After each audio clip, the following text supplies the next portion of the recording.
Oh, but it's... Was it the Four of Hearts? Yes, it was the Four of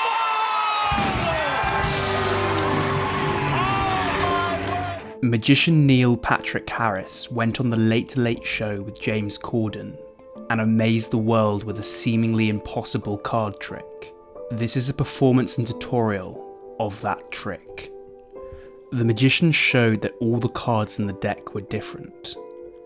He then put the cards on the table and told James Corden to cut the cards. James cut the cards to any card that he liked. In this case, it was the Four of Hearts. He could have genuinely cut to any other card in the deck, as they are all different.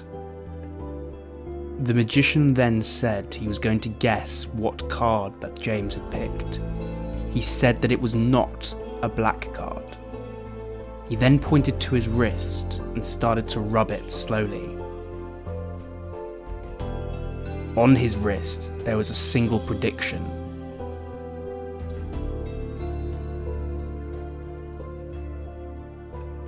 It said Hearts. King of Hearts, not the King of Hearts. He then went to his other wrist and said that there was another prediction. He slowly revealed the prediction. But this one said Ace of Clubs, not the Ace of Clubs. James was confused and thought that the magician had got the trick wrong. However, the magician waved his hand over the deck, raised it slowly, and written on the palm of his hand, it said, "It's the Four of Hearts." The magician had correctly guessed James's card. In order to do this trick, you're going to need a deck of cards and need to write 3 predictions down. The first prediction says not the King of Hearts on one arm, the other prediction says not the Ace of Clubs on the other arm, and the final prediction says it's the Four of Hearts on your palm. In the actual performance, the magician wrote this down on his chest, but you can also do it on your palm if you like. You need to be wearing a long sleeve shirt so you can cover up these predictions.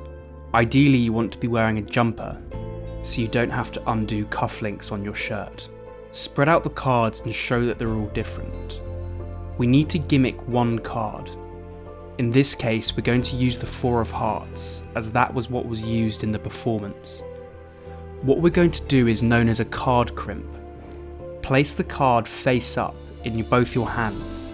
Place your thumbs on top of the card right in the middle, and both your middle finger and first finger underneath the card in a tight grip, as you can see on the screen. Then apply pressure to the card and drag your fingers outwards to both corners. However, make sure you don't crimp the card all the way to the corner. Stop crimping it as soon as you get about half an inch from the corner of the card. As you can see, there's a slight bend in the card. Usually I use picture cards such as a queen to do this, as the image on the card hides the bend much better. Place the 4 into the middle of the deck and then place the rest of the deck onto the table. You'll notice that whenever you cut the cards roughly in the middle, you'll simply just cut straight to the Four of Hearts due to its different shape. Keep practicing this. If you're not getting the Four of Hearts, then you need to make the crimp bigger by applying more pressure on what I showed you earlier, and this will make the card bend even more. If you cut too deep or too shallow, you will not cut to the Four of Hearts, which is why when you instruct the spectator to cut the cards, you need to tell them to cut roughly half the deck. However, later on I'll show you how to make this work 100% of the time. To do the actual trick, place the 4 roughly in the middle of the deck and have your predictions all ready. Tell the spectator to cut roughly half the cards. They will cut to the Four of Hearts. From here, the rest of the trick is just showmanship.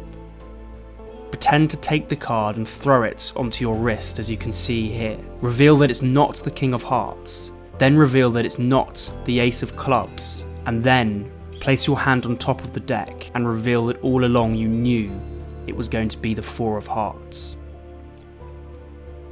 So this trick can fail if you don't cut the 4 of hearts.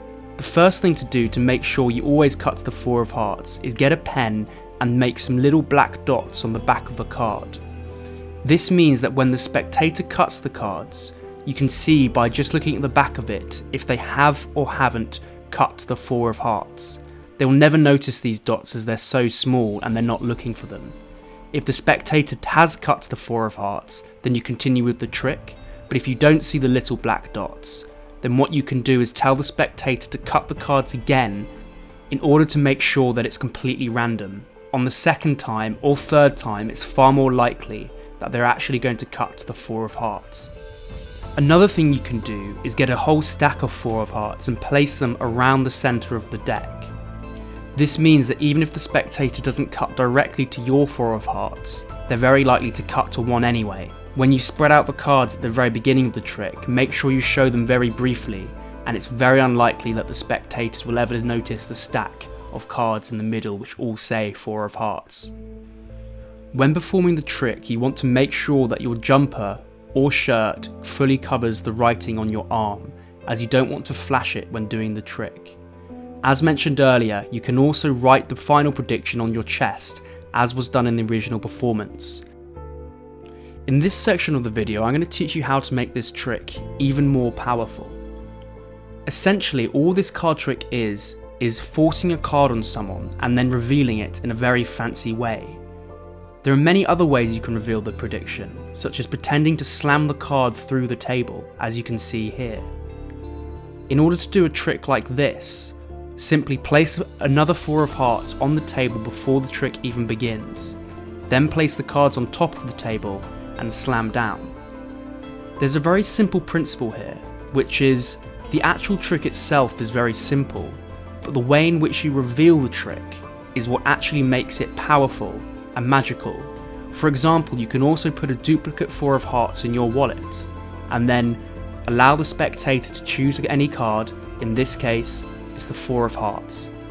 Put that card back in the deck, do your predictions beforehand, and then for the final reveal, open your wallet and say that you knew that they were going to pick the 4 of hearts. There are so many different things you can do to reveal their card. You can see a snap change here. There will be links down in the description for all of these different little tricks that I'm showing you, as I've already taught them on my channel. The Erdenase change that you can see here is one of my favourites, as it's really visual and quite easy to do. Similarly, you can also turn over a card, place it onto the table, rub it, and then reveal that it's the spectator's 4 of hearts. This just uses a simple double lift, but then you can even make their card vanish by going a step further. And when they think it's in your hand, you can squeeze it into thin air and then point to your hand and say, yes, it is in my hand, but not the card, the text. If you want to learn that trick, there'll be a link down in the description to where you can learn it.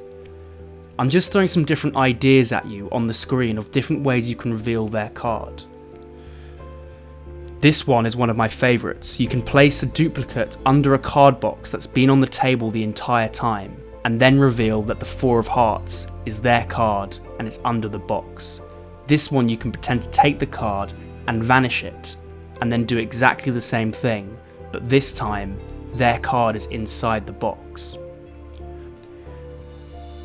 The point I'm trying to get at here is that a lot of people think that in order to be a really good magician, you need to spend years and years and years practicing sleights and learning the most complicated moves out there. When in reality, Neil Patrick Harris has gone on the show, done a very simple force, and then revealed it in a very spectacular, clever, and professional way. Therefore, if you want to also perform strong, powerful tricks, you don't necessarily need to focus on learning the most complicated sleights out there. Instead, learn a basic card force, and then think of a way to reveal that card to the spectators. I hope the ideas that have been popping up on the screen have helped you, and if you're interested in learning any of them, then check out the links in the description.